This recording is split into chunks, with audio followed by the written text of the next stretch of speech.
গ্রামে আরো একটি সুন্দর দিন ছিল। আখাড়ার সামনে হীরালাল দাঁড়িয়েছিল। ও মজবুত শরীরের আর আত্মবিশ্বাসে ভরা একটি লোক ছিল। ও বলবন্তকে দেখে হাসছিল। বলবন্ত একদিকে বসেছিল, ওর শরীরে মাটি লেগেছিল আর ও ক্লান্তভাবে হাঁপাতে হাঁপাতে আরাম করছিল। আরে বলবন্ত, তোর দ্বারা হবে না, তোর অত শক্তি নেই, তুই এখান থেকে বেরো। এটা হলো শক্তিমান মানুষের খেলা। তখনই সাগর তাড়াতাড়ি বলবন্তের কাছে এলো আর ওকে সাহায্য করে উঠিয়ে নিল। ও বলবন্তের চেহারা পরিষ্কার করে দিল। বলবন্ত, চলো এখান থেকে। হীরালালের কাছে তুমি জিততে পারবে না। এ প্রতিবার তোমাকে আঘাত দেয়। আমরা বাড়ি ফিরে যাই। বলবন্তের চোখ দিয়ে রাগের জল পড়ছিল। প্রতিবার এমনটাই হয় সাগর, আমি সবসময় হেরে যাই। যদি আমার কাছে তেমন কোনো শক্তি থাকতো যাতে আমি কখনো কারোর কাছে না হারি। হীরালাল এখনো বলবন্তের মজা ওড়াচ্ছিল। সাগর বলবন্তকে সাথে নিয়ে সেখান থেকে চলে গেল। সেই ঠান্ডা রাতে গ্রামের বাইরে একটা পুরনো মন্দির ছিল। বলবন্ত মন্দিরে বসেছিল। ও নিজের ভাগ্য আর দুর্বল শরীর নিয়ে দুঃখিত ছিল আর কাঁদছিল। হে ভগবান, আমাকে সবসময় সবার সামনে লজ্জায় পড়তে হয়। আমাকে এমন কোনো শক্তি দাও যে কেউ যেন আমাকে হারাতে না পারে। আমি একবার বিজয়ী হয়ে সবাইকে দেখাতে চাই। হঠাৎ মূর্তি থেকে একটা জোরালো আলো বেরোতে লাগলো। বলবন্ত ভয় আর অবাক হয়ে পেছনের দিকে সরে গেল। তখনই সেই চকমকে আলো থেকে একটা আওয়াজ শোনা গেল। বলবন্ত, আমি তোমার ডাকে খুশি হয়েছি। আজ থেকে আমি তোমাকে একটা বরদান দিচ্ছি। তুমি এই জীবনে কখনো কোনো লড়াইয়ে আর হারবে না। বলবন্ত হাসলো। এটা কি সত্যি? আমি আর কখনো হারবো না। ধন্যবাদ ভগবান, আর আমি কাউকে ভয় পাবো না। ওই জাদুই আলো আস্তে আস্তে অদৃশ্য হয়ে গেল। বলবন্ত নিচের হাত দেখলো আর ওর চেহারায় একটা বড় গর্বের হাসি ফুটে উঠল। পরের দিন হীরালাল চায়ের দোকানে বসেছিল। ও গ্রামের লোকেদের সাথে বসে চা খাচ্ছিল আর নিজের শক্তি প্রদর্শন করছিল। তখনই বলবন্ত ওখানে এলো। ওর চেহারায় এখন আরো বেশি আত্মবিশ্বাস দেখাচ্ছে। ও সোজা হীরালালের সামনে এসে দাঁড়ালো। হীরালাল, তোমার নিজের শক্তির ওপর খুব অহংকার, তাই না? চলে এসো আমার সাথে লড়াই করতে। দেখি কে কাকে হারাতে পারে। গ্রামের লোকেরা কথা বলা বন্ধ করে দিল আর অবাক হয়ে বলবন্তকে দেখতে লাগলো। হীরালাল নিজের চায়ের গ্লাস নিচে রাখলো আর রেগে দাঁড়িয়ে পড়ল। মনে হচ্ছে কালকের মার তুমি ভুলে গেছো বলবন্ত। আজ আবার হাড়গোড় ভাঙানোর ইচ্ছে হয়েছে নাকি? চলো, হয়ে যাক। কিছুক্ষণ পর বলবন্ত আর হীরা আখাড়ার একে অপরের সামনে দাঁড়িয়েছিল আর কুস্তি শুরু হলো। হীরালাল বলবন্তের গলা ধরার জন্য ওর দিকে দৌড় দিল, কিন্তু বলবন্ত ওর ওপরে ভারী পড়ে গেল আর ওকে দৌড়ে ছুঁড়ে ফেলল। হীরালাল নিচে পড়ে গেল আর যন্ত্রণায় চেঁচিয়ে উঠল। ওঠো হীরালাল, কি হলো? তুমি তো গ্রামের সবচেয়ে শক্তিমান মানুষ, না? এবার কি হলো? গ্রামের লোকেরা অবাক হয়ে গেল আর ভয়ের চোটে পেছনের দিকে সরে গেল। বলবন্ত হীরালালকে হারিয়ে গর্বের সাথে দাঁড়িয়েছিল। হীরালাল একদম অবাক হয়ে ওকে দেখতে থাকছিল। রাত্রিবেলায় বলবন্ত মাটিতে বসে খাবার খাচ্ছিল। ওর মা পার্বতী একটা একটা করে গরম রুটি বানাচ্ছিল। সকালের জয়ের কারণে বলবন্তকে খুব আনন্দে দেখাচ্ছিল, কিন্তু পার্বতীর চেহারায় কোনো ভাব ছিল না। বলবন্ত ওর সাথে কথা বলার চেষ্টা করছিল। মা, তুমি শুনতে পাচ্ছ না মা? আজ আমি হীরালালকে এক ঝটকায় ফেলে দিয়েছি। এবার এই পুরো গ্রামের সবাই আমায় ভয় পাবে। পার্বতী থেমে গেল আর চিন্তাপূর্ণ নজরে নিজের ছেলেকে দেখল আর ওর কাঁধে হাত দিল।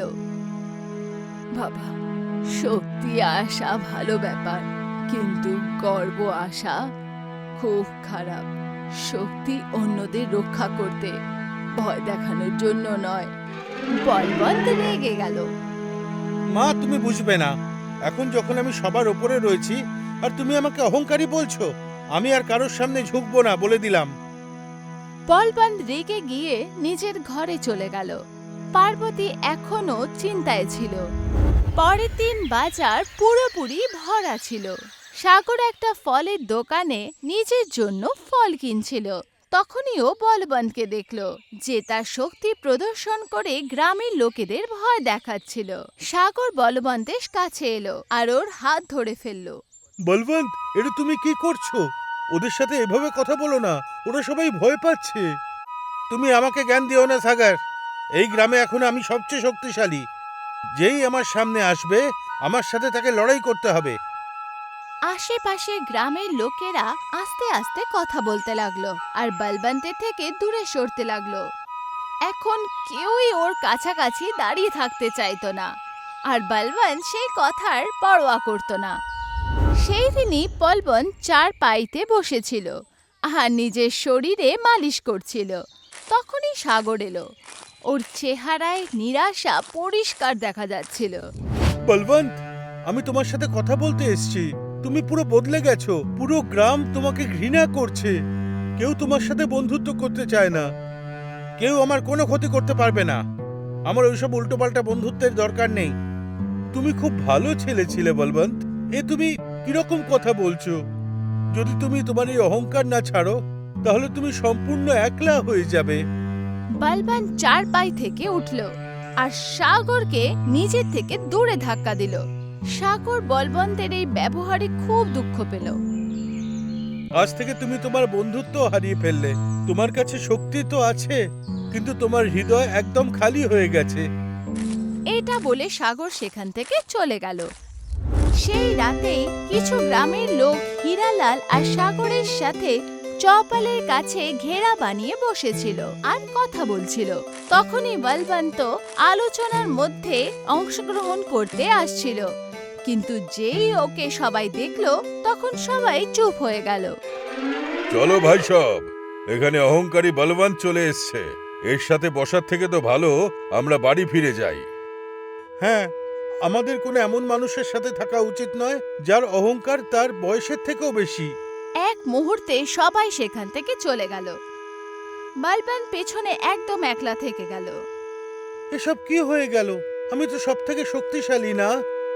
কেউ আমার সাথে কথা কেন বলতে চাইছে না? বলবন্ত নিজের হাত দেখল। এই হাতের মধ্যে সব কুস্তি জেতার ক্ষমতা আছে, কিন্তু একটি বন্ধুকে ওর কাছে রাখার ক্ষমতা নেই।